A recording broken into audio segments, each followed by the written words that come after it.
Welcome back to the Unleashed Advisors YouTube channel. I'm Craig Nash with eXp Realty, and I'm here with my beautiful wife, Annie Nash. She's also with eXp Realty.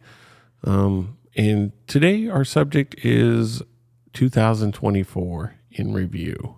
So we're going to take a look back at 2024, kind of highlight some of the stuff that happened, and just, kind of give you a recap. All right, sounds good. How you doing? I'm fantastic. So what was the one most memorable thing for you in 2024? I can't believe we're already in December of 2024. Yep. It seems like just a couple of weeks ago, we were putting together our vision boards and talking through what 2024 was going to look like for us. So it's kind of exciting to be here today to talk about the things that happened. I think the most memorable thing for me was definitely Hurricane Helene. I don't know that really applies too much to real estate. We've already kind of talked through what that looked like. But then the other piece, so I've got a two-part answer for you. The other piece is the lawsuit, the NAR lawsuit, and then the fallout from that. So all of the changes that have happened, really, they started going into effect in June, but it's the entire year we've been kind of like doing this check and adjust. August 17th was the big date, but and we were prepared for that. Yeah, but the MLS has started implementing the changes in June and July, so it really started changing then. So what was the big impacts of the NAR lawsuit? I think the biggest impact for me of the NAR lawsuit is the level of communication and the level of knowledge transfer that we have to our clients now. It's always supposed to have been there, but now having the disclosures and having the conversations and really forcing those conversations, there's no such thing as a free tour anymore. I know I'm just as guilty as probably any other agent. I would take buyers, and the first tour or first few tours would be what I would call my free tours. After that, then we have to have the conversation about getting under contract with me, what that agreement of buyer's agency looked like with me. Now, before I can even take somebody into a home, we have to have that conversation. We have to have that buyer's agency agreement in place, in writing. And it doesn't necessarily have to be what the buyer's agency, it can be a transaction brokerage, but there has to be some level of understanding for that client and myself so they understand how we get paid, because this is a paid position from the buyer. Right. Very much so. How about you? What was one of the biggest things from the NAR lawsuit that you felt? Well, I think it really kind of upped everybody's game as far as real estate agents go. At least it should have. For the most part, it's more communication with just not only your clients, but also other real estate agents that are on the other side of the transaction. So we know exactly what, the seller might be offering, or if they're not offering anything, then we have to explain that to our buyer that, there's some, we still get paid. So it's somehow that you have to add value to them to understand what your value is. So you do get paid. Really, for me, it was expressing the value that I offer people is more important now than anything. So, we offer a lot of value. I mean, the one thing that I've learned, and I heard this just recently, God gave you 10. Why aren't you giving 10? So that's why I kind of, I don't play the 9-inning game anymore. I'm going to play the 10-inning game. So we're going to go above and beyond what you actually expect from a real estate agent. And that's just, what we should be doing. We should have been doing that all along. And we were doing that, but we've upped our game even more. So that's kind of where we are right now. So I think that upping our game is applied not only to buyer clients, but also to sellers, so that they understand, because the big crux of the lawsuit was that sellers felt that they were being told what they had to pay everybody at the table. And that's not necessarily true. It's never has been true, but that's the perception. But it's a perception, but it's also how some agents in some areas operated that way. Yeah, that even I could say even us, the way that we set up some of our sellers, we would say our fee is X for a sale, and we share this portion of it with the buyer agent. Well, the conversation is not like that anymore. Everything is negotiable. Yep. And being able to provide our value proposition to, whether it's a seller or a buyer, client, has become even more important. Yeah, you even said something that was really, really eye-opening for me in this whole process. Everything's negotiable. Even when a buyer comes to us, that fee, the buyer fee, what they're willing to pay the buyer agent is negotiable now. So it becomes all part of it, of what the seller can actually do. So, and what the buyer is willing to pay and what they're willing to do. So it all becomes a negotiation point, which I think is really cool. So it allows you to think outside the box a little bit on the offers you present and the offers you're willing to accept, or the counter offers you're willing to give. So it's really neat. I mean, it gives you options on what you can do. So Yeah. So that was probably one of the best things about the lawsuit for me, was the negotiation part of it. So Yeah, I like that. So what was something out of 2024 that stood out to you? So one of the other big ones has been the interest rates. We started out with pretty high interest rates. It kind of slowly declined, but realistically, theirs are all tied to the 10-year bond rate. So it's really a market-driven thing. The feds might lower rates and stuff like that. We've seen a lower of a Fed rate of 0.5% just recently, and it didn't affect the interest rates. They actually went up. And that's because the 10-year bond rate went up. So so it's been interesting to see the interest rates of where they are and how the market has reacted to them. It has actually scared off some buyers and took them out of the market a little bit. But it's also allowed some more inventory in the upstate, which has been good. I'm willing to tell you it's been an interesting market because interest rates are still up. Housing prices are still going up here in the upstate. Yeah. That's kind of a unique situation. So it's been a good market for us in 2024. I love this kind of market. I don't like the 2.5% where everybody's making crazy deals and doing stupid stuff as far as a buyer goes. I mean, I don't like not inspecting a home. I don't like it's as is purchases. I don't like putting offers $50,000 over ask price. It's just, but that's what it was, a few years back. Yeah. So I kind of like the market where actually you can have a win-win situation for the buyer and the seller.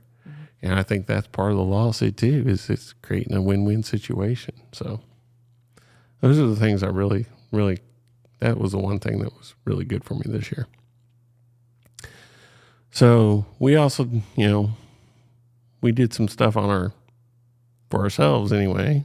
I think this will be the first time to announce it to the world officially. Yeah. So what were one of the changes that we as the Unleashed Advisors team made? Well, we have a new logo, which we was something that needs to be done. It's more sleek, more, streamlined, I guess. Yeah. I think it's more elegant and professional looking. I really like it. I really like that a lot. So I'm sure we'll put that up on the screen as we're doing this. We have a new logo so you can see what it is. We also got a new website. So yeah, we're still unleashedadvisors.com, but when you go on there, you'll see a totally new layout. We've got more, I don't know what you call it.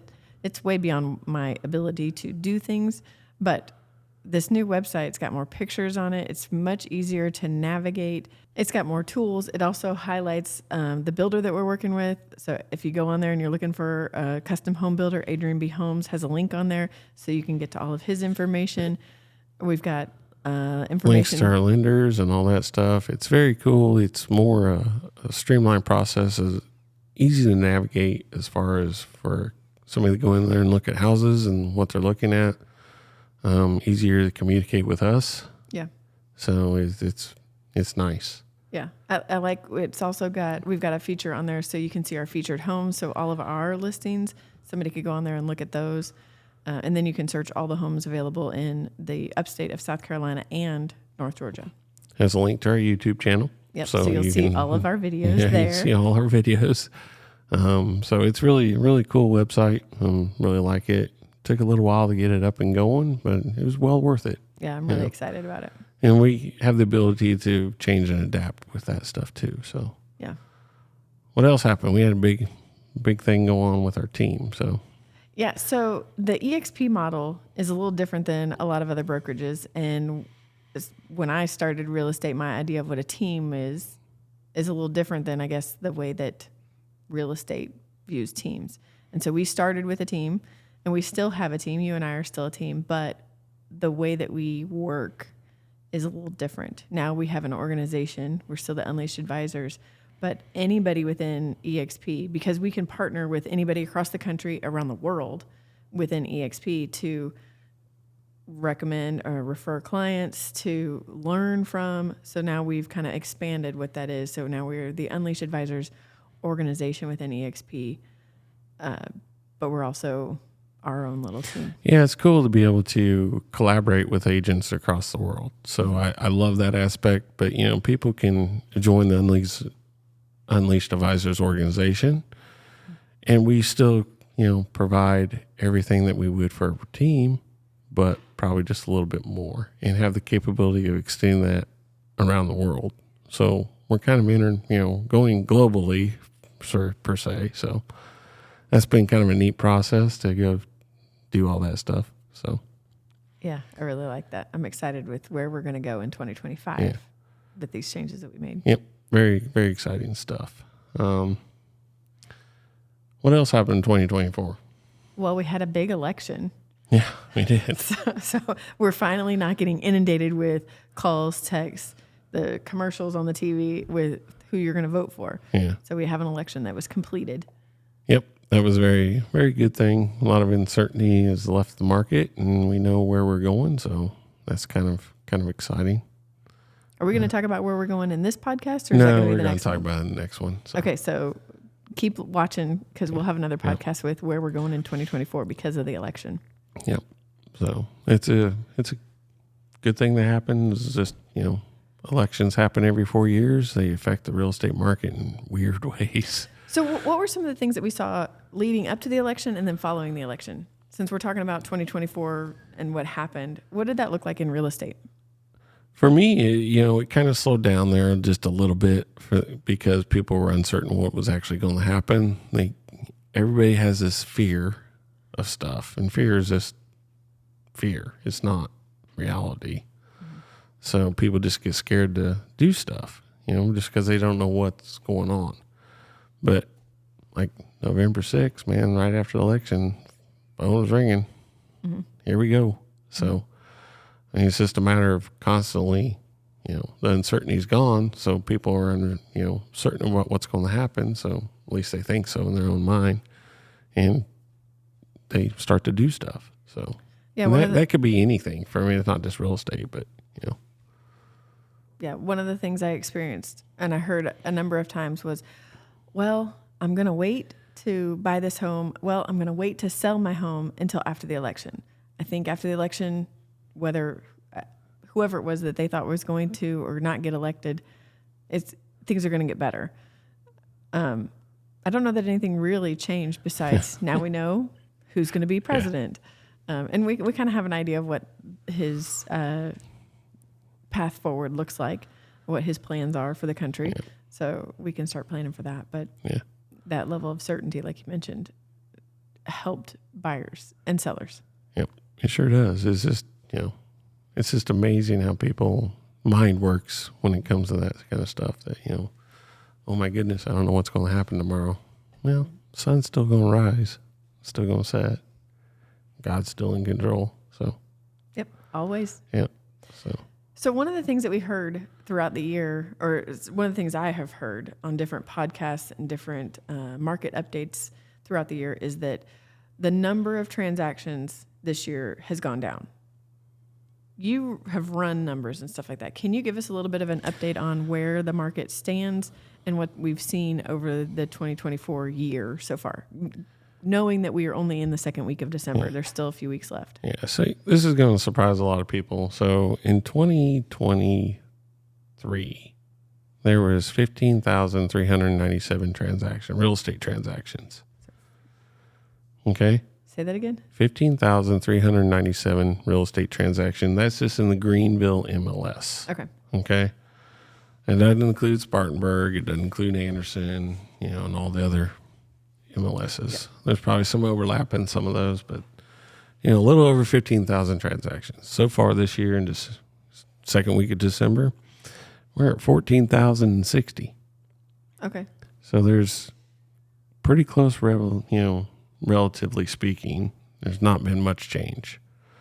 Now, here's the kicker y'all probably are don't really understand or don't know about, is that in 2023 there was $5,726,000,000 in real estate sold. Wow, 5 billion with a B, 5,700,000,000. That's how much was listed and sold. Okay. With that being said, there's two sides of that transaction. So in the Greenville market alone in 2023 was a $11 billion business. Because there was two agents, there was a buyer and a seller. Somebody was paying, $100,000 for a home. Somebody was selling $100,000 for a home. So in 2024, there was $5,375,000,000 worth of real estate sold so far. So if you look at that, there's not much of a difference there as far as dollar-wise goes. So overall, the market's been pretty much the same in Greenville. But again, it's an $11 billion business in Greenville. That's just in Greenville MLS. Mm-hmm. So that always blows me away that it's a $11 billion business. So essentially, we really haven't seen a decline. No. And we haven't grown like maybe we've seen in other years, but we're right about the same, which I think is a good place to be. Yeah. So it's consistent pretty much across the board. So I like that fact. And I like being in a room, I like being in a $1 billion business. So, if agents are struggling and stuff like that, is this because they haven't gone out and done the work to go get the business? There's plenty of it out there. As I say all the time, you can have yours, I can have mine. So let's work together. It's a collaboration. So, but that's been the numbers pretty much as far as that goes. Anything else that kind of stood out to you in 2024? No, I'm looking forward to what's to come in 2025. So Yeah. I think it's been a good year. We've definitely had a lot of excitement this year with the NAR lawsuit changes that we've seen, with interest rates starting out pretty high. They've come down. I think the lowest I was able to get somebody into a home was at around 5.25%, and now we're kind of back up around 6 or 7. Yeah. So it's seeing that fluctuation. But then the big thing for me was the market has not fallen off. Nope. We're still pretty even keel for growth in the Greenville area. So what's that tell you about the market not falling off? I mean, for me, it means, everybody asks me, when is it a good time to buy or sell a home? That was right now. That was 5 years ago, No, I think the best Well, time. the reason I say that is because, it's always a good time to buy or sell a home. But 5 years ago, you would have bought a home and it would have been less price. You would have sold a home. You would have, Yeah. It's always, there's never not a good time to buy or sell a home. Yeah. Just the market conditions are what they are. They could change at any moment. Mm-hmm. I mean, to be honest with you, if the rates drop down to 3%, guess what? We're going to be back in crazy world. Yeah. So, don't worry so much about the rates. We always say, marry the house, date the rate, kind of thing. Problem is, if the rates go down, competition for that home gets more and more. Significantly higher. Yep, sure does. So if you want to sell a home, guess what? This is probably a good time to do it because you don't have that, people willing to buy a house. You can be a win-win situation. Mm-hmm. So I think the thing that it really showed me is that people still need to buy or sell a house. People are still moving. There's life changes that are still happening. People are getting married. People are having kids. Unfortunately, people are getting divorced or passing away. And so there's always some reason for somebody to have to buy or sell a house. It even can be, unfortunately, somebody losing a job, and so they can't afford the place that they live in anymore. But there's always a reason for homes to sell. So the best time to me is right now. When the time is right for you as a buyer or a seller to sell your house, then let's do it. And we'll work really hard to get you in the best position to get to sell your home as quickly as possible. That stat has rung true year over year over year of 8 to 11% people buy or sell a house every year. Yeah. So that hasn't changed. So it's like the sun rising. So what are you looking forward to in 2025? Just, the opportunity to serve people. So that's the biggest one for me. There is one more thing I want to talk about in 2024. Oh, okay. We went to EXPCON. Yeah, we did. So what did you think of that event? I love getting to events. So if you're in the real estate or actually any industry, if you have conferences and events to go to, I highly recommend getting in the room. It's an opportunity to, at least with the EXP, I don't know how it is at other brokerages, but I've been to other kinds of conferences. It's an opportunity to learn more about your craft, to meet people that are in your craft, and to just soak it all in. And you leave with so much energy that it ends up being contagious. So I want to get out. Like EXPCON this year was in Miami. Yeah. Which was a lot of fun. I had never been to Miami other than flying through the airport. So it was cool to be on the beach, or near the beach, to go deep sea fishing and all that stuff. All of which was not part of EXPCON, but we took advantage of that. You got to do all the extracurricular activities as well. But yeah, getting in the room and going to EXPCON, going to conferences, going to events is huge. And so we were able to go to EXPCON this year. I think that was the only event we really got to go to because of just other things that were going on in our life. Because of life. Yeah. But next year, hopefully we'll get to a few more events like that. What did you think of EXPCON? It's always a good learning experience. I mean, this is like the third one I've been to. So it's a good learning experience. It was a little different for me this time. It was interesting. Usually I'm the person that's like, going up and introducing myself to people. This time people are coming up to me and introducing themselves to me. It was weird. People see me do like podcast or something like that, and they watch me, and then they see me and know me. And then I'm like, well, who are you? Well, I'm such and such from, Colorado or whatever. It's just it was a weird experience, but it was interesting to be able to pour back into people in a way. They have questions and stuff like that, and it's just a good way to build networks. Yeah. So it was cool to build a larger network for me that I can call on somebody in Colorado or California and just say, hey, I need help here. Yeah. I thought that was really cool too. For me, I haven't been in nearly as long as you have. I haven't been able to do as many things, but I have been able to go to a couple of in-person training opportunities. I went to Dallas with the Honey Badgers to learn, what did we do? Buyers and sellers. Mm-hmm. So, I just took a class there and got certified. And to go to EXPCON and run into people that I've been to where we met at other EXPCONs, or we met in Atlanta, or at that class, to be able to network those people again and catch up, and to know, hey, if there's anybody moving to Ohio, we have connections in Ohio. I've got connections all over the country now. If somebody is looking to make a move there and they know us and they're like, hey, can you recommend? Absolutely. I know somebody there. So that part's really cool. Yeah. I don't have the fame that you do, but I wouldn't say I have fame. But people see me and it's cool to go to those big events and find somebody that you know. Yeah. It was really cool to see that. So it's always good that, I have my friends and stuff like that are across the country. It's always good to connect with those guys and, people and just chit chat with them. Yep. So, but that was, kind of 2024 for us was a good year. Mm-hmm. So, well, thank you for joining us. That's 2024, and we look forward to seeing you on the next video. Look out, world. We're unleashed.